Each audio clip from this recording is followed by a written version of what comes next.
Les nouvelles du Québec aujourd'hui, le 7 février 2022.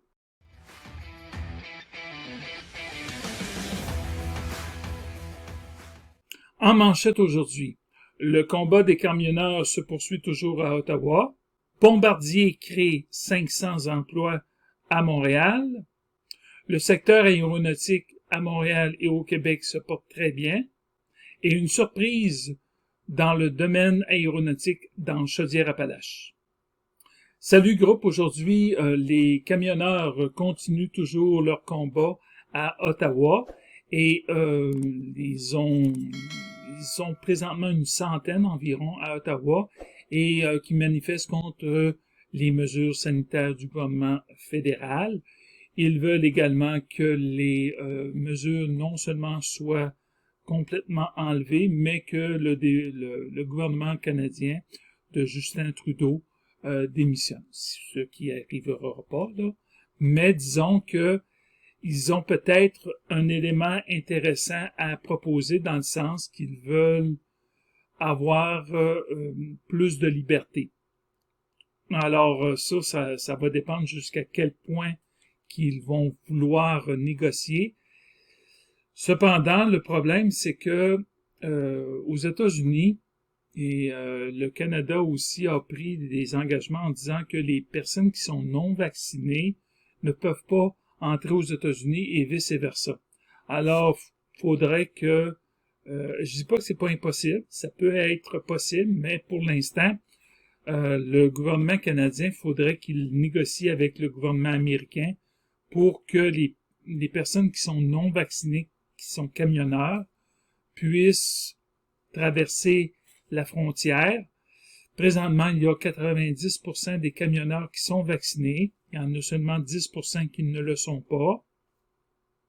Alors, il faudra voir. Présentement, il y a une centaine de camionneurs qui sont à Ottawa et qui manifestent toujours après une semaine et un peu plus depuis vendredi passé. Alors, donc, ça fait au-delà d'une semaine. Est-ce qu'ils vont vouloir négocier avec le gouvernement? Est-ce que le gouvernement va vouloir négocier avec eux? Alors là, là, je ne suis pas dans le secret des dieux. Il y a eu aussi une manifestation à Québec. Présentement, les camionneurs sont repartis, mais on dit au gouvernement Legault à Québec qu'il allait revenir d'ici 2 semaines. Et ils s'attendent à ce que le gouvernement Legault puisse lever toutes les mesures sanitaires. Là, est-ce que ça va se faire? Je ne sais pas. Mais pour l'instant, ils sont repartis. Ils vont revenir dans 2 semaines parce qu'ils veulent pas nuire présentement au Carnaval de Québec qui vient de commencer et que c'est une attraction pour la ville de Québec. Et ils veulent pas probablement nuire à ce festival-là, qui est quand même couru de par le monde. Il y a beaucoup de personnes qui viennent de l'extérieur à la ville de Québec. Donc, mais d'ici 2 semaines, lorsque le carnaval sera terminé, les camionneurs vont revenir et là, il va négocier. Là, je ne sais pas qu'est-ce qui va arriver comme tel avec les camionneurs à Québec et à Ottawa. Donc, on va voir, c'est en développement. L'autre nouvelle que je voulais vous parler est Bombardier, qui présentement va créer 500 nouveaux emplois à Montréal. Et c'est quand même assez important parce que le gouvernement Legault a décidé d'investir dans l'Airbus 220, plutôt. L'Airbus 220, il faut savoir que c'est l'ancien C-Series de Bombardier. Bombardier, c'était une très grosse compagnie avant que la COVID vienne frapper Bombardier et que aussi il y a eu des déboires financiers avec le C-Series. Mais avant que tout cela arrive, Bombardier était quand même une très grosse compagnie qui était dans le domaine des avions commerciaux, était aussi dans les jets d'affaires et aussi dans les trains. Et évidemment, le début de l'entreprise qui a été créée à l'époque par Joseph Armand Bombardier était dans les produits récréatifs. Mais ça n'a pas été attaqué. Ce qui a changé Bombardier maintenant, c'est que Bombardier a créé le C-Series. C'est un avion qui est au niveau technologique très bien, supérieur à la concurrence. C'est un avion très bon au niveau pour l'économie d'énergie et pour aussi ses performances. Cependant, l'avion C-Series a coûté tellement cher à construire parce qu'il y a eu des délais, des retards au niveau de la production. Et Bombardier n'avait pas les reins aussi solides financièrement que Airbus. Et même si l'avion au niveau technologique est vraiment un succès, au niveau commercial, ça a été un flop. Tout simplement parce que Bombardier n'était pas en mesure de pouvoir développer au niveau promotion, au niveau marketing, cet avion-là et de le vendre à travers toutes les compagnies aériennes. Parce que Bombardier n'a pas les infrastructures que Airbus a. Airbus est une compagnie qui a vraiment la structure qui est développée à travers le monde et a les moyens financiers que Bombardier n'a pas.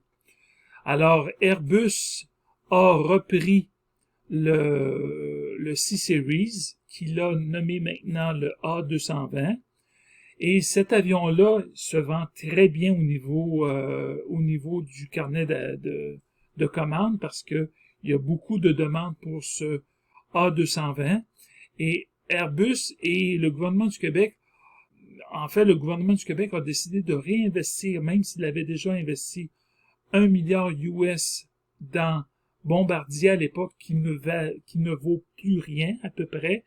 Le gouvernement du Québec croit qu'avec une réinjection de capital de 300 millions US dans le A220 va lui permettre de non seulement de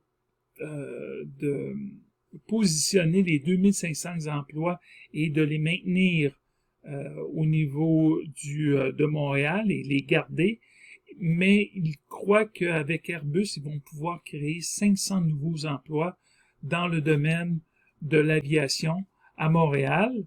Et tout cela pour dire que il espère que il y a eu des garanties qui lui ont été données en disant qu'il va pouvoir aussi peut-être récupérer le 1 milliard qui vaut à peu près plus rien pour l'instant, mais que si il donne un peu plus de temps à Airbus de pouvoir vendre cet avion-là, il va pouvoir retrouver son argent qu'il a investi, le 1 milliard US, et même peut-être faire des profits.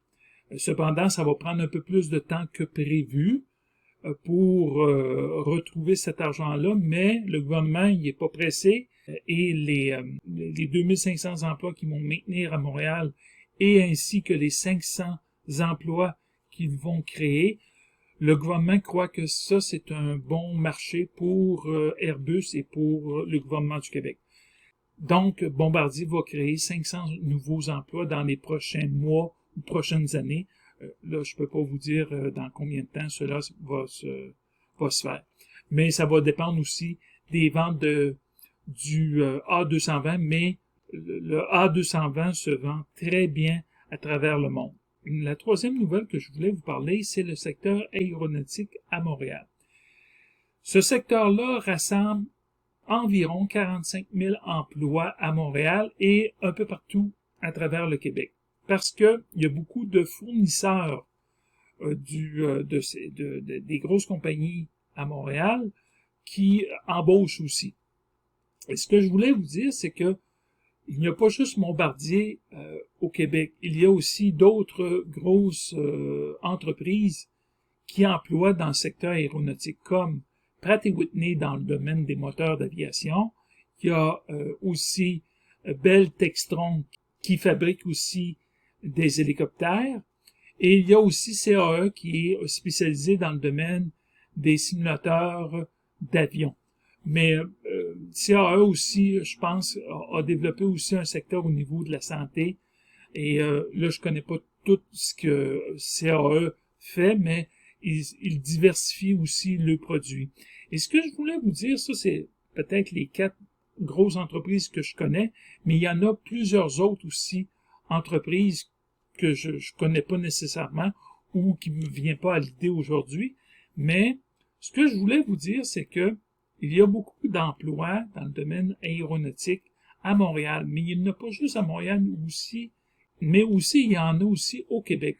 Et au Québec, les personnes qui ne connaissent pas le secteur aéronautique à Montréal, et encore moins au Québec, comme moi je le connaissais pas, et j'étais voir le site Aéro Montréal. Et Aéro Montréal, je vais vous laisser les liens, vous permet de pouvoir avoir accès à toutes les entreprises qui travaillent dans le secteur aéronautique à Montréal. Et je les ai pas comptées, mais il y en a énormément d'entreprises qui travaillent avec le secteur aéronautique à Montréal.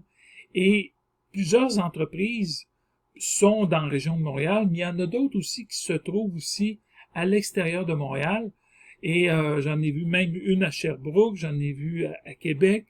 Alors, il y a beaucoup d'entreprises, des fois c'est des PME, mais si vous êtes dans le domaine du génie, de l'informatique, ça pourrait peut-être vous intéresser de trouver ce genre d'emploi-là qui paye très bien normalement et qui vous permettrait possiblement d'immigrer au Québec si vous êtes dans le domaine du génie électrique ou mécanique ou peu importe, ou aéronautique. Je connais pas tous les secteurs qu'il y a, mais il y en a plusieurs, et aussi du domaine informatique, évidemment.